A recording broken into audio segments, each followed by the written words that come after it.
So we've all heard about the benefits of breathing and also the benefits of a good posture in our day-to-day lives. Today we're going to actually go through some effects on the benefits of breathing paired with posture and how your breath can actually help your posture as a baseline indicator plus a baseline activator for good posture. Most of us, when we're sitting down, we really clamp over our bodies and put pressure down into that diaphragm, which stops it from being able to drop. Okay? Now, with that makes it ineffective breathing, considering the diaphragm does up to about 75% of our actual breathing itself. Okay? So a lot of your neck muscles will turn on and they will actually be working overtime just to try and get your oxygen into your body, which is quite inefficient and can result into some like neck tension and therefore into headaches and things like that as well. So what we are going to do today is we are going to go through about 4 exercises of breathing, which will actually help us in getting good posture and just start to actually activate some of that upwards lifting that you need usually in your thoracic, plus starting to turn on, your deep center, your core. We're talking about the pelvic floor, those are deep abdominals and the deep spinal muscles as well. So have fun and enjoy, and have fun with Zena too, wherever she is. There she is. That's my dog. Okay, enjoy. Starting off with our belly breathing, we are aiming to inflate both the ribs and the belly in an even manner as we inhale. Then as we exhale, we want to let the trunk deflate on its own accord while keeping with the height of our body quite comfortably.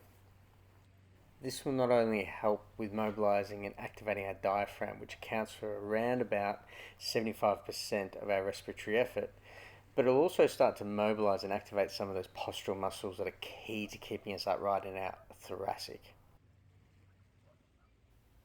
Moving on to lateral breathing, we want to focus on breathing into the sides of our rib cage and essentially expand our ribs sideways while keeping our abdominals quiet but lifted. A good way of achieving this is by imagining that you're breathing in and out through a set of gills on the sides of your ribs while keeping a flattened stomach. Great for waking up the mid-back as well as starting to activate your core stabilizers. Next we're going to do some breathing focusing on our breastbones. Okay, so lightly place your fingertips on top of the sternum or breastbone or whatever you want to call it, and breathe in to inflate that area, so breathing right into your fingertips. Okay, you want to do this without overarching your back or even leaning back. Okay, then as you breathe out, keep the breastbone comfortably inflated. Notice as you do this how it not only activates your upper back extensors but also starts to recruit and lift things like your pelvic floor and your lower abdominals, which are all key stabilizers to the core and good posture. Finally, we're going to do some back breathing. This is the same concept as our breastbone or sternum breathing, except that we're now focusing on the breathing into the back of the ribs.